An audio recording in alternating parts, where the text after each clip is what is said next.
This next topic has me heated. So to calm down, to put myself in a place where it's sunny outside, and at least I am sipping on a surly.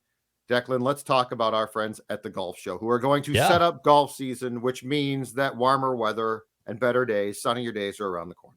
Yeah, the Minnesota Golf Show. It's coming up here in just 2 weeks, Judd. You and Mackie are going to be out there. Judd might even invest maybe in some new boom clubs, a putter, a chipper. You're We can taking get golf. nice vacation request by you, buddy. Hey! I'm just making sure the golf show still goes on. You guys are still capable golfers, so everything I'm should not be a capable golfer. There. Thank God I'm right by the bar. That's right. You're right by the 19th hole, actually. The SKOR North broadcast set is right up by the 19th hole. You can go get a nice surly and get a nice beverage there. Right now, you can use promo code GOLFER. Tickets on sale. Promo code GOLFER and just $6 and 14 free rounds from TwinCitiesGolf.com. That's valued at nearly $500, plus a coupon for $20 off at the PGA Tour Superstore. Buy your tickets at the MinnesotaGolfShow.com, presented by Choice Bank. And thanks to part to numerous sponsors, Nelson Marine, Waggle Golf, X Golf, Lift Ridge Brewing Company, and your select Buick GMC dealers. Go check out the Choice Bank Minnesota Golf Show, February 24th through the 26th. All right, so last night I went to the Wild game. They started a 7-game homestand. 9 of their next 12 are at the X. We talked to Billy Guerin on Judd's Hockey Show yesterday as well. You can obviously find that at all the places you can find your SKOR North and Judd's Hockey Show podcasts, videos, blah, blah, blah. 5-1 they lose to Vegas, all right? And here's what gets me. So they've come back and they've lost to the Coyotes in what's just a brutal loss. They blew that game. Arizona ain't good. They lost to Dallas. Not totally shocking at Dallas. Dallas is a good team, first place in the Central Division. But I guess I didn't see that game as some did, because I was told that the Wild worked hard and did some good things and didn't get rewarded in puck luck, okay? Mm-hmm. I saw that game and I saw, well, we were, in fairness, we were recording the emergency D'Angelo Russell trade episode in the first period. So I kept an eye on the first period, but I watched intently in the second and third. And in the second period, what I saw for a lot of that stanza was not good. It was for a team that had a lot of time off. It was what I considered to be an inexcusable amount of loss of puck battles, which this team can't do. Last night was the same exact thing, and they were getting lapped. They looked like a bad team. Fleury got yanked after 2 periods. No, he did not play great. He got booed. You people who booed him are idiots. This was not on him. This team, again, played poorly. There were really no line adjustments made in game. There was little reaction to the fact that they played what I considered to be another just completely substandard, inexcusably poor game. After the game, Dean Evason talked about, luck. We're going to get some breaks our way. He tried to sugarcoat a little bit publicly, I think privately, being more upset. But now they're off today. And like the whole thing was, you got to get away from hockey you guys were just off for a week, okay? You were just off for 7 or 8 days, partying your asses off. That's fine if you come back professionally. But these 3 games in how they have looked have been inexcusably poor. And it's not bad luck. You create your own luck. It is a complete lack, the last 3 games, in my opinion, of professionalism, of showing up for games. You just started a 7-game homestand last night after a closed-door meeting in Dallas, and you lost 5-1, and you played large portions like you had no idea what you were doing. Meanwhile, the head coach has put Matt Dumba and Alex Goligoski together on a defensive pair, which is basically like dropping dynamite onto the ice. What the hell is going on here? I get you're not a great team. I accept that. But this is as frustrated as I've been watching these guys since the heyday of Parisi and Suter and the I don't give a damn team.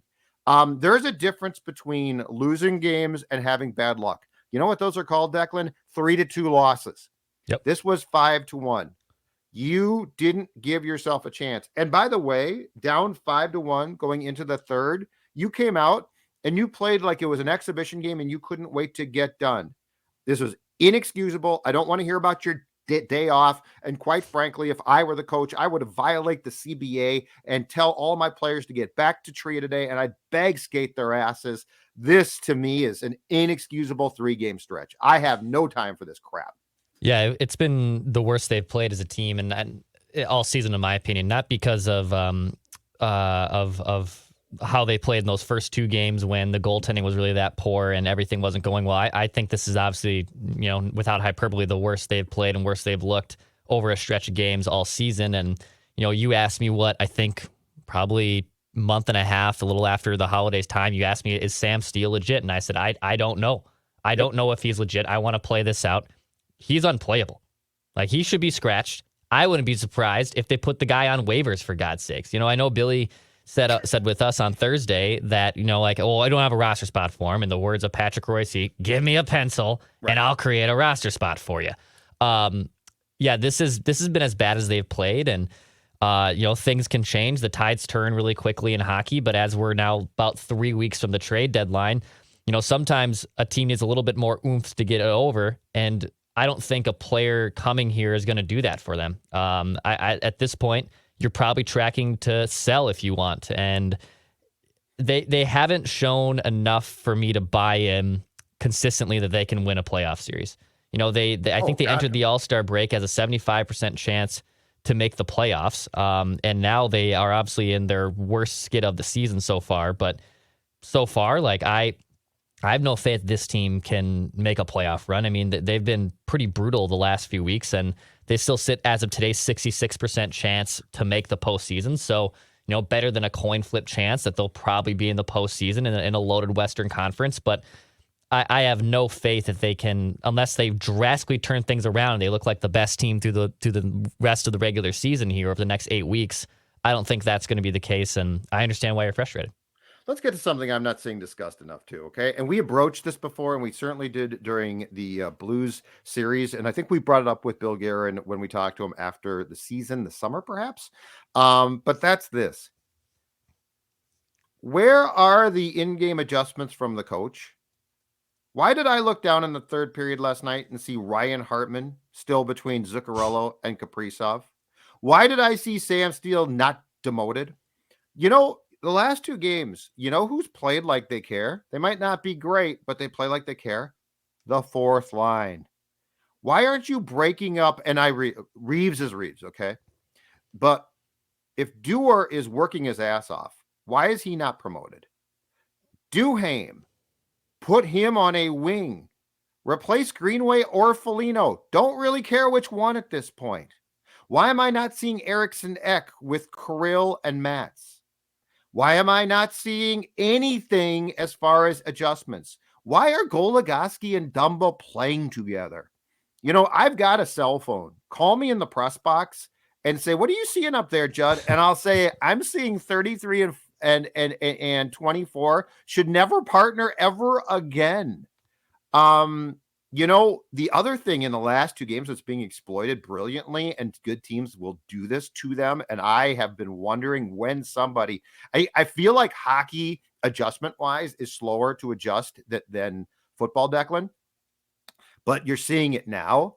That is the egregious amount of odd man rushes created by the Wild's insistence on pinching defensemen because their 5-on-5 scoring is so bad.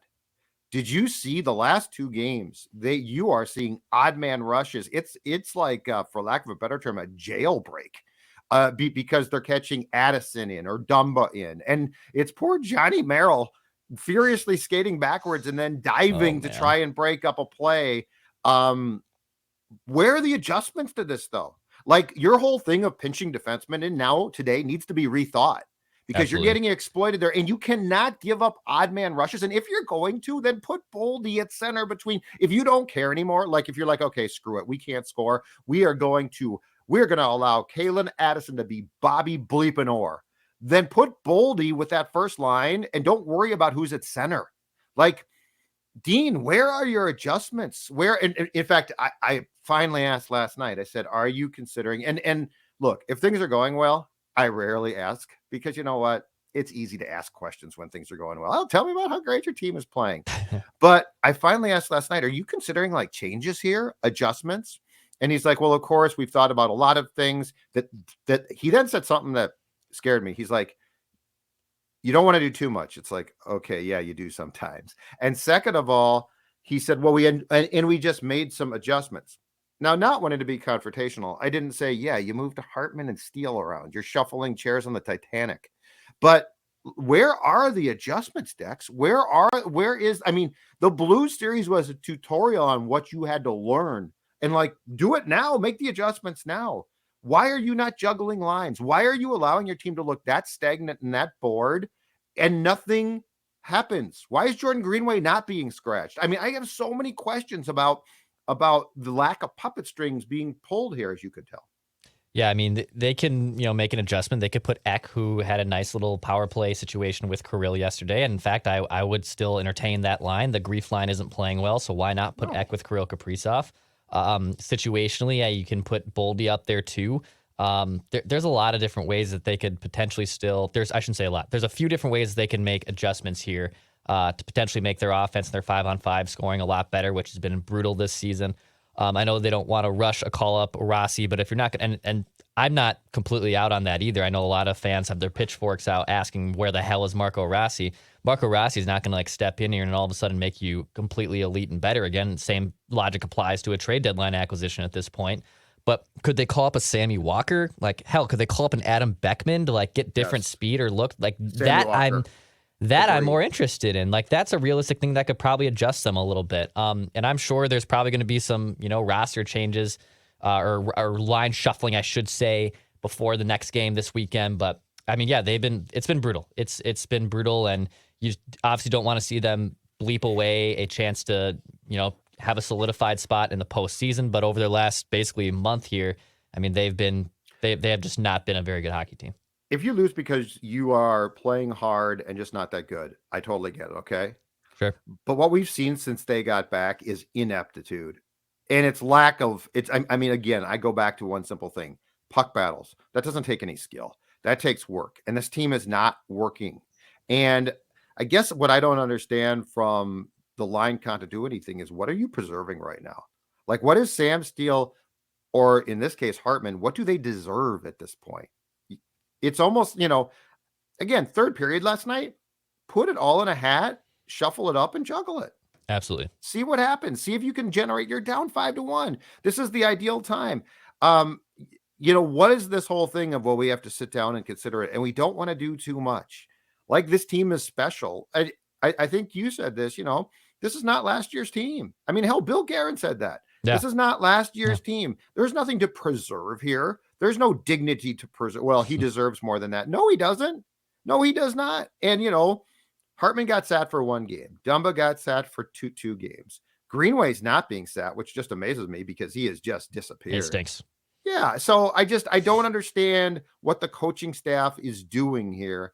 And don't tell me, well, you don't want to do too much. When everybody comes back from vacation and doesn't give a damn, or not everybody, a lot of the team doesn't give a damn, then yes, you know what? Accountability becomes key. And ultimately, at the end of the day, if the locker room holds itself accountable, that's awesome.